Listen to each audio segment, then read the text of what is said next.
Lowkey giant. Asya Abdrahman is an artist, communitarian, and the visionary mother of DAOs.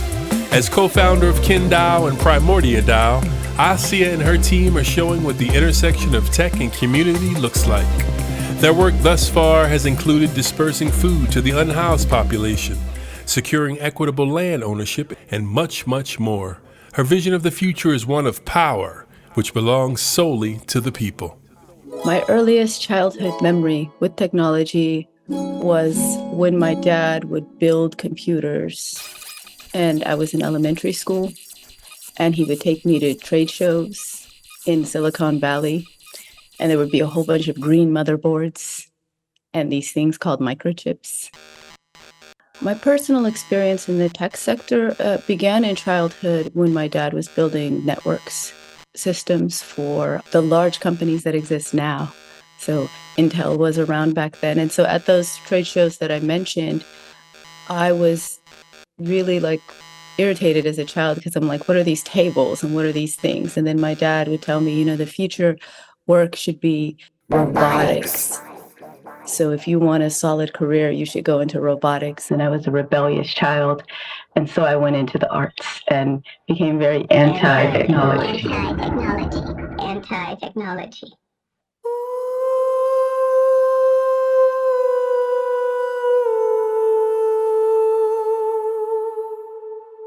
I spent many years escaping technology, escaping computer science. At home, there were a lot of computer science books, we had the first internet. We had Billboard. We had video games. I used to charge neighborhood kids from video games that I downloaded from that pre-internet stage. Hundreds of games. I charged them $0.25 each to play out of my garage. And it was we had Atari, we had Nintendo. So those are the early years. And that kind of set a positive idea in my mind about technology in a way, where I was rebelling from my dad, but then coming towards it in another direction. Lowkey giant. By 7 o'clock tonight, we'll be out of the country and you'll never see us again. If I could fly, where would I go? Where would I go? Oh, where would I go? If I could fly. Yeah, I moved on to bump into technology again in college when it was no choice. I was one of the children that had early computers. So I had a computer from 4th grade in a time when no one had a computer, and I had several kinds of computers as each one was evolving. In college, email came in. I still have that email, which is not very safe for people who keep emails for a long time, for hackability and all of that. And then the social part of it. There was something called Black Planet that came out in the early 2000s that became a way of communicating. I wasn't in the developer side, but came in more from the community side of engaging with my friends and peers. My son in 2011, he was insisting on buying some Bitcoin. And I was like, oh, that's environmentally harmful. We're never going to do that. Something currency, energy based. That's really awful. Sad for me, he was asking me for $3 to to do that at that time. But I learned so much that you should listen to the kids that are around. And then the blockchain, peer-to-peer, was very new and still not clear. And it seemed to be just one group of people that were talking about it. So it was that same group of people each time that I would bump into. But still, it was something I took note, put in the back of my mind, and continued on with doing art exhibitions and community activities. So community gatherings, hosting events. And these peer-to-peer people would always show up. So one of them was a virtual reality company called Box or Sandbox or something like that. And they were like, could we please come into your gallery in a corner of it and just set up one little corner? And it's amazing to see what they've become now. Lowkey giant.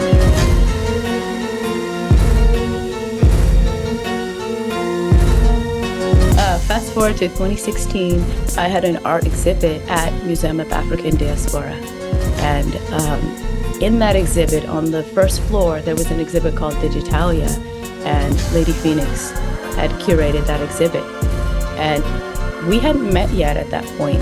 We met a couple years later, but we had an exhibit in the same museum where I was on I think I was on the second floor and she was on the first floor.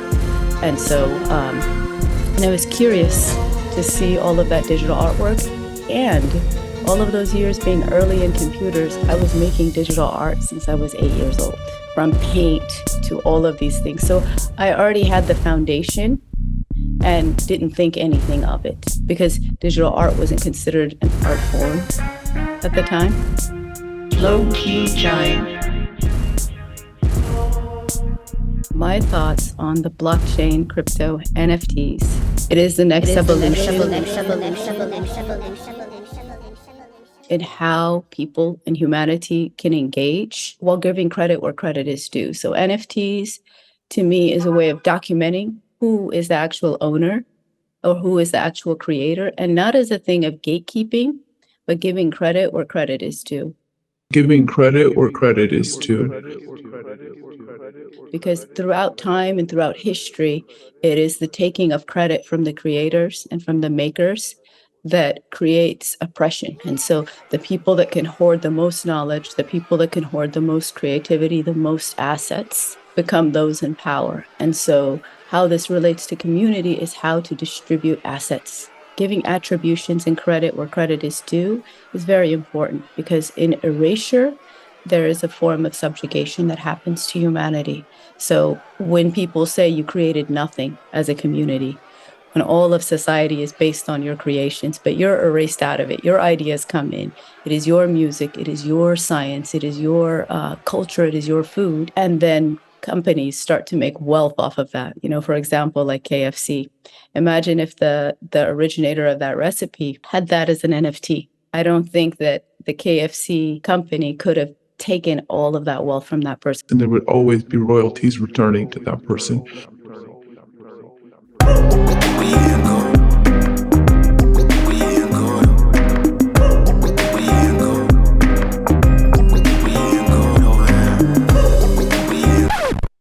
When I had my first physical NFT show called High Fae in San Francisco, this guy walked in and he was like, you know, my grandfather was the inventor of Ajax, and he had all of these patents. And, you know, all that matters in business is that whoever is more powerful can come and take everything from the one that is less powerful, right? So NFTs, crypto, blockchain changes power structures. And that's where my interest is in with community, not what you currently see in the way that people are expressing things, but in the restructuring of power and relationships and dynamics between people.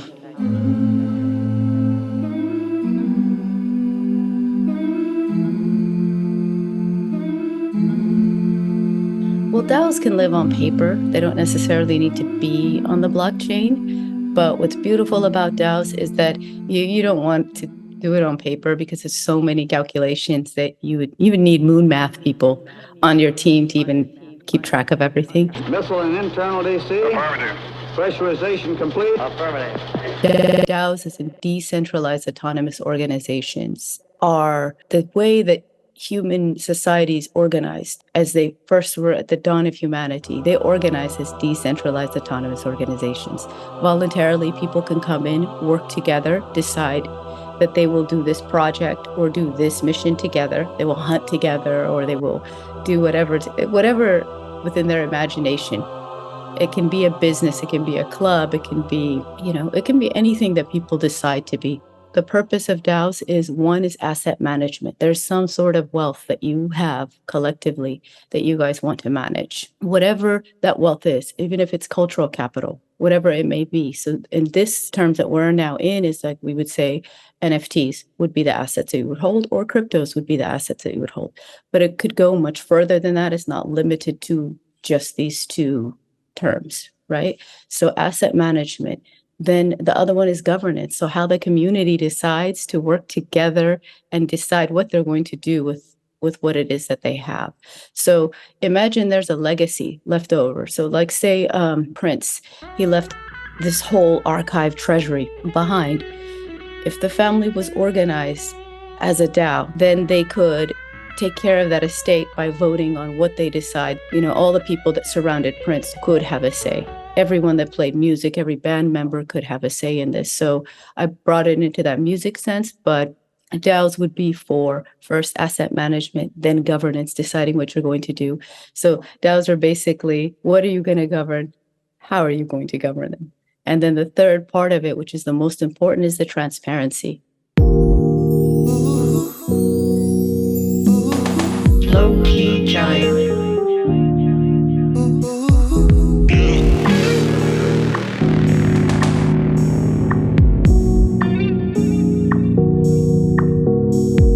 Many things are done in the dark, and so the blockchain allows you to have it in the open, transparent, for everyone to see every movement. And so things can be managed well, even if they go wrong, you know where they went wrong. If there are bad actors, there's a record of who the bad actors are. And so there's something about knowing who and how and what, so that there's no confusion. I say a lot of the blockchain shines a light onto community activities, onto business, onto how people engage, and they can't hide their dark deeds so much. Some people will flip it and say, well, this turns us into a surveillance state, but not necessarily. Not necessarily. There's always a flip side, and management and human beings can design for avoiding surveillance states. The point of decentralized autonomous organizations is that they can break off, be temporary. And I think things should start smaller and then grow and then grow. I began my organization first as an artist, then shifted into becoming a cooperative from Kindness Grocery Co-op, and moved on to become the KinDAO. And the KinDAO's purpose was to use the blockchain to build community ownership of land, of art, and all those kinds of things. And so moving from the KinDAO, out of the KinDAO, I came to create Primordia. And PrimordiaDAO is what I'm most proud of this year. And why is because instead of one DAO scaling the DAOs, I felt that we needed to village build in the metaverse and in the real world and beyond. There'll be many multiverses and many levels of worlds that are coming out. And so to foster that kind of growth by allowing people to be present that would not be present. So Primordia allows communities that would be traditionally excluded to create their DAOs and experiment with the blockchain, experiment with these technologies to see how it would benefit them and to create new ways of operating. So rather than these POAPs and PFP projects that are constantly dropping, a different way of operating. When you bring in new people that have never had experience with what is the current thing, they come in with their pure creativity and their own interpretation.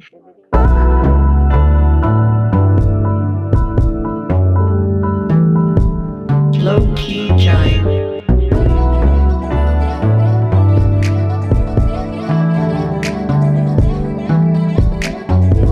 To me, PrimordiaDAO is an art exhibit, but a conceptual one that people can see it functioning in reality. And so Primordia is an exhibit of organizing in a decentralized way. And each of these DAOs are creating their own DAOs. There's one called Pet Gas that's cleaning up, taking all plastic trash and making it into a clean fuel. There's others that are taking the environment and preserving it in that way. There's others that are groups of women that are taking their IP. So in Oaxaca, there's these groups of women that make this special kind of weaving that in China, they've been taking the designs and mass producing them out of companies. So now this DAO of these actual makers get to mint their designs, put them on the blockchain, get their attribution. So communities that are actually doing something get credit for what they're doing. And that's what I'm most excited about. Where are we going? Gosh, what is my future vision? I see it evolving first with a lot of FUD. So in the beginning, there's going to be a lot of fear, uncertainty, and disinformation happening as it currently is happening. So as to prevent people from recognizing the tools for what they are. So I see a lot of gatekeeping escalating, especially in this 2022 and early 2023. Because what's coming is liberation, digital liberation. And so there is a movement for digital fascism. And so the two extremes, right, I feel like they're going to collide into each other. And when communities start to recognize their power, and when people start to recognize that it isn't the technology that is all powerful, it is the people. It is the people. It is the people. It is the people. If my people who are called by my name. So once they recognize that, maybe in the next, through a bit of hardship, in the next couple of years, I don't see ease coming in technology and just global climate. It seems to be a perfect storm of so much going on. And so the light, I wouldn't call it the light at the end of the tunnel, but the light on the other side is that once these challenging circumstances will create the need for you to think differently and to do things differently. So the blockchain, the crypto will go up and down as it does. To me, I see currency as an ocean. It's currency. There's a flow to it. There's an up and down. So when you learn to surf as a community, or you learn how to sail, you'll be all good. So I don't give financial advice, but to recognize that as all of these calamities kind of become the perfect storm, communities will recognize that the only thing that matters is community. The wealth is the community, and the currency is the community. And that is where the value of building these DAOs and building these communities it's not necessarily that the DAOs are the be-all. They'll morph, and DAOs aren't for everything. But when communities come to care for each other and people start to care for each other, then they'll be able to make it through anything. So regardless of the challenges that will come through, people will be well because of their coming together. We didn't create these storms. We didn't create all of these challenges that are coming. And I don't like to give like a fluffy, it'll be beautiful, it'll be awesome, it'll be Ready Player One, which I don't want to live a Ready Player One life. But it will be whatever. My daughter asked me, what do you think I will be when I grow up? And I'm like, it'll be whatever you decide to be. How do you think I will be? However you decide to be. So when communities decide to be well, regardless of the falling apart around them, they will be well. So the future is a choose your own adventure.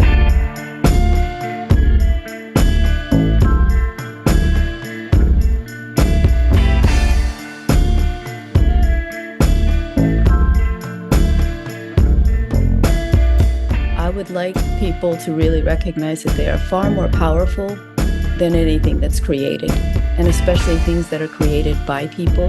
And so if people create systems and create things, you can create your solutions and you can create your way out of problems. And to learn to have compassion with each other, to lead with compassion. We are in competition with no one and in collaboration with everyone. Take your time to imagine how was something made, and then you can reverse engineer it. It took less than 100 years for all of these challenges that we're facing right now to come to head. So now we have tools that can accelerate what we're doing. And so in this acceleration, we can make our mindful decisions of how to do whatever it is that we're aiming for. You can make monsters out of things like AI, or you can make them allies and you can form them and shape them in the way that you want. Your presence in this metaverse, that people who are ignoring it, I'm like, you really need to be present. It is not going away. It is not going away. This is going to be one of our realities. And so if you're absent, it will be shaped by the people who are there. So it's very important as communities for you to show up and be present authentically as you are. Lowkey Giant.